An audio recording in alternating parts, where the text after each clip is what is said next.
Assalamualaikum warahmatullahi wabarakatuh. Baik, langsung saja pada ringkasan materi UML.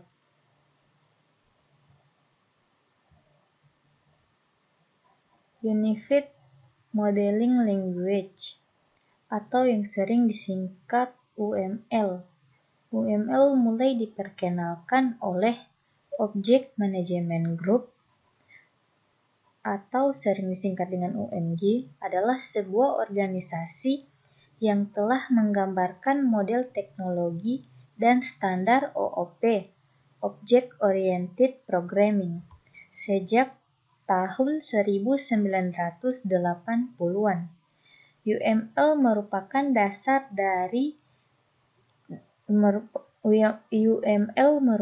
dasar bagi perangkat atau tool desain berorientasi objek dari IBM. Unified Modeling Language merupakan himpunan struktur dan teknik untuk pemodelan desain program berorientasi objek serta aplikasinya. Berikut ini adalah kegunaan UML. Yang pertama yaitu menggambarkan batasan sistem dan fungsi-fungsi sistem secara umum. Kemudian yang kedua yaitu menggambarkan representasi struktur statik sebuah sistem dalam bentuk kelas diagram. Kemudian yang ketiga yaitu membuat model behavior yang menggambarkan kebiasaan atau sifat sebuah sistem. Kemudian yang keempat yaitu menggambarkan kegiatan atau proses bisnis yang dilakukan secara umum. Kemudian di sini ada diagram dasar UML. Yang pertama itu use case diagram berfungsi untuk memodelkan proses bisnis. Kemudian yang kedua yaitu class diagram untuk memodelkan struktur kelas. Dan yang ketiga yaitu sequence diagram itu untuk memodelkan pengiriman pesan. Yang keempat yaitu state chart diagram itu untuk memodelkan perilaku objek. Dan yang kelima yaitu activity diagram itu untuk memodelkan perilaku use case dan objek.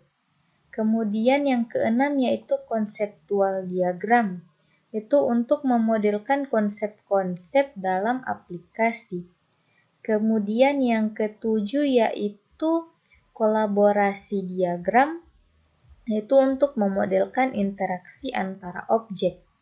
Dan yang kedelapan yaitu objek diagram, yaitu untuk memodelkan struktur objek. Kemudian yang kesembilan yaitu komponen diagram untuk memodelkan komponen objek. Dan yang terakhir yaitu deployment diagram untuk memodelkan distribusi aplikasi. Kemudian use case diagram. Use case diagram adalah suatu pola atau gambaran yang menunjukkan kelakuan atau kebiasaan sistem. Setiap use case adalah suatu urut-urutan sekuensi transaksi yang saling berhubungan dan dilakukan oleh sebuah aktor dan sistem dalam bentuk sebuah dialog. Use case diagram dibuat untuk memvisualisasikan atau menggambarkan hubungan antara aktor dan use case. Use case itu sendiri merupakan fungsional yang disediakan sistem sebagai unit-unit yang saling bertukar pesan antar unit atau aktor. Sedangkan aktor adalah orang atau sistem lain yang berinteraksi dengan sistem yang akan dibuat. Jadi meskipun simbol dari aktor adalah gambar orang, tapi aktor belum tentu merupakan orang. Kemudian di sini ada simbol use case diagram.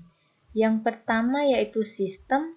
Sistem adalah gambar batasan atau boundary sebuah sistem menggunakan 4 persegi panjang yang berisi use case. Posisi aktor itu berada di luar sistem. Kemudian yang kedua aktor. Aktor adalah user yang menggunakan sistem.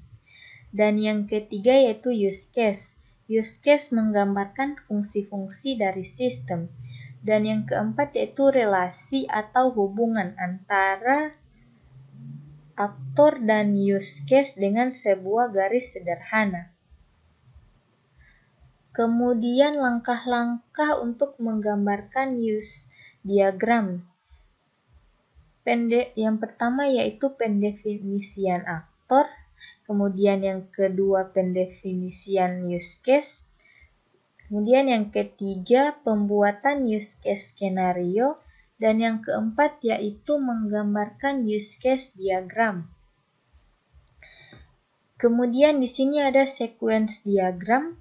Sequence diagram adalah suatu diagram yang memperlihatkan atau menampilkan interaksi-interaksi antar objek di dalam sistem yang disusun pada sebuah urutan atau rangkaian waktu.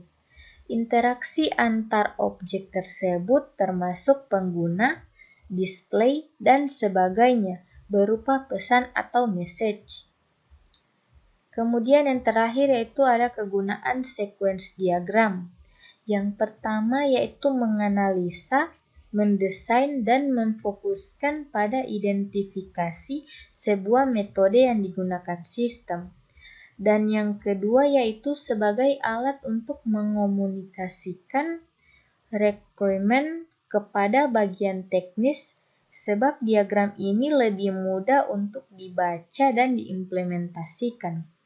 Kemudian yang ketiga yaitu salah satu jenis diagram yang sangat cocok digunakan untuk mengembangkan model deskripsi use case menjadi sebuah spesifikasi desain. Kemudian yang keempat yaitu sequence diagram.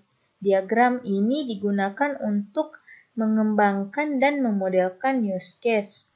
Dan yang kelima yaitu berguna untuk memodelkan sebuah logika dari sebuah metode, operasi, fungsi, function, ataupun prosedur. Dan yang terakhir yaitu digunakan untuk memodelkan logika dan service. Sekian dari saya, lebih dan kurangnya saya mohon maaf. Wassalamualaikum warahmatullahi wabarakatuh.